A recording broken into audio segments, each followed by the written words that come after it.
Hello mga kababayan, update naman natin ngayon dito po sa Manila Bay, Dolomite Beach, no? Matapos po yung paghagupit ng Super Typhoon Uwan kagabi at kahapon at hanggang kaya madaling araw mga kababayan, ito na po yung tumambad, no? Dito ngayon sa Dolomite Beach, yung mga basurang naiwan mga kababayan dito ngayon, no? At kitang-kita natin kagabi yung malakas na hampas ng alon dito na may mga kasamang basura.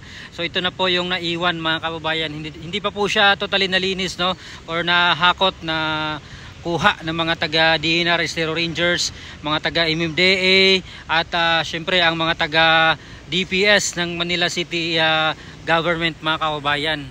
Sarado muna yung Dolomite Beach mga kababayan.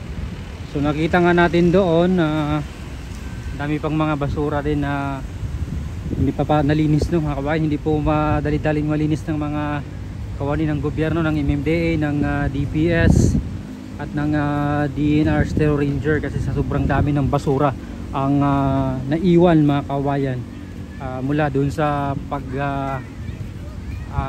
hagupit ng bagyong Uwan, no? So yung mga tao dito lang muna, lantaw-lantaw lang muna dito sa labas.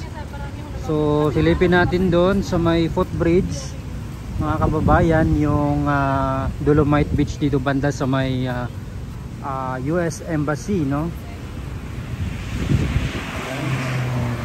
At maya-maya pakita ko rin sa inyo yung banda sa Pedro Hill naman mga kababayan, ng mga sitwasyon naman doon na kung saan may mga basura nga po tayo nakita na nakahandusay pa mga kababayan, no? Dahil sa laki ng mga alon kagabi, ang daming basurang naanod papunta dito sa Dolomite Beach mga kababayan. So ganun pa rin, wala pa rin pagbabago, yung mga tao lang disiplina pa rin, no? Tuloy-tuloy pa rin yung kanilang pagtapon ng basura kahit saan at hanggang napunta na dito sa dagat at eventually napunta dito sa Dolomite Beach mga kababayan sa Ruas Boulevard. So yung mga basura noon pa yan galing dito sa Cavite, sa may Bataan, sa Pampanga, sa Bulacan, halo-halo na po yan mga kababayan. Maging dito sa Metro Manila, no? Yung mga basura nilang naanod na punta sa creek at dinala o naanod papunta sa dagat mga kababayan. At dito po tayo ngayon sa may bandang exit mga kababayan, no? Ng Dolomite Beach. At kitang-kita po natin dito yung mga basura din na nandito pa, no mga kababayan. So wala pong tao ngayon kasi sarado nga po yung Dolomite Beach. So ililinisin muna to mga kababayan bago po i-open ulit ito sa publiko, no mga kababayan. So dito po yung mga basura na naiwan, no. At yun, makikita tayo doon malaking kahoy mga kababayan, no.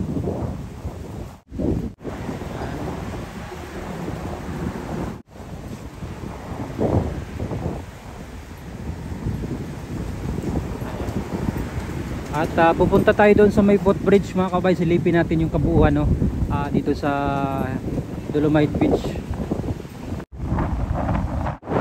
Hindi lang po dito banda, hanggang doon mga kababayan.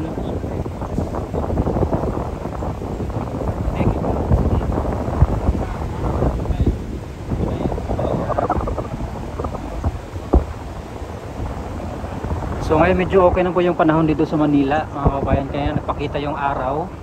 At ngayon naman ay maulap na, no? Medyo maulap na rin naman ngayon mga kababayan. Pero kanina medyo mainit. Ito po yung sitwasyon ngayon dito sa Dolomite Beach. Sarado po siya sa publiko ngayon mga kababayan, no? Hindi pa po siya open for public. At baka linisin muna ito mga kababayan bago ulit buksan sa public itong Manila Bay, Dolomite Beach.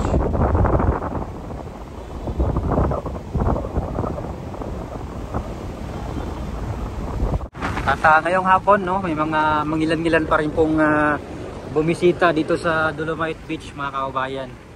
So hanggang dito lang muna sa may footbridge sila kasi bawal pang pumasok, no, sarado.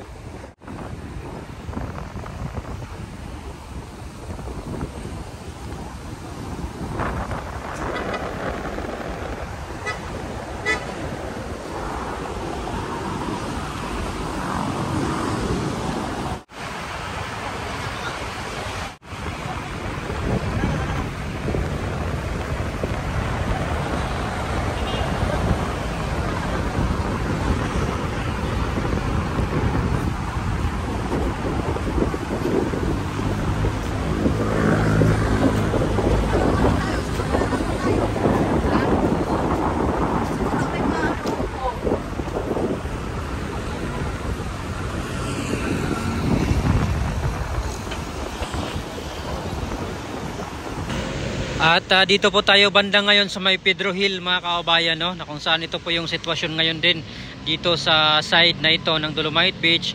Yung mga basurang naiwan mula nung mga alo, no, kagabi diyan sa dagat na maraming basura ang natangay, at nung pagka low tide ito po yung naiwan dito mga kababayan, no?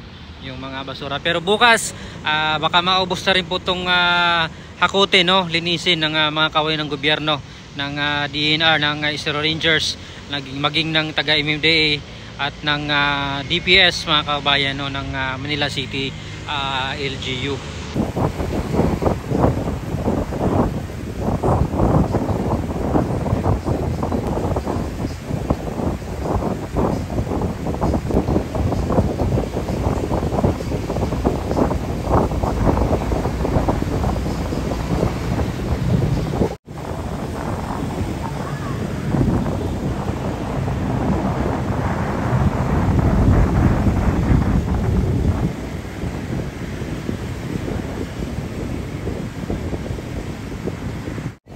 Ngayon mga kababayan, no, parang uulan na ata to mga kababayan.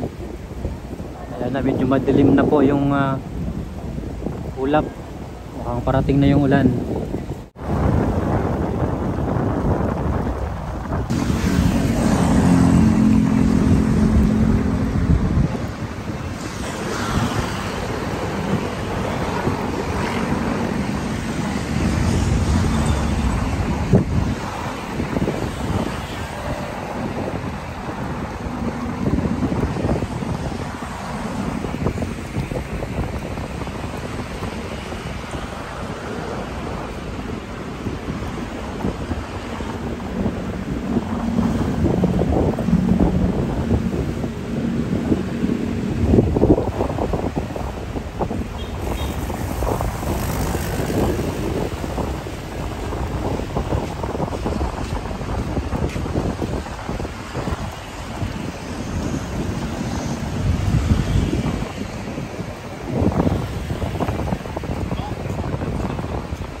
Yun muna yung ating update ngayong hapon mga kababayan dito sa Dolomite Beach, no? Ayan, medyo maulan na mga kababayan. At yung traffic naman ngayon ay maluwag na maluwag itong Ross Boulevard mga kababayan. Ngayong araw ng Lunes, no? Both sides, no, or both lanes ay maluwag na maluwag mga kababayan. So ayan na, maulan na mga kababayan. So maraming salamat. Please don't forget to subscribe po dito sa Kopars Vlog. Maraming salamat. God bless po sa ating lahat.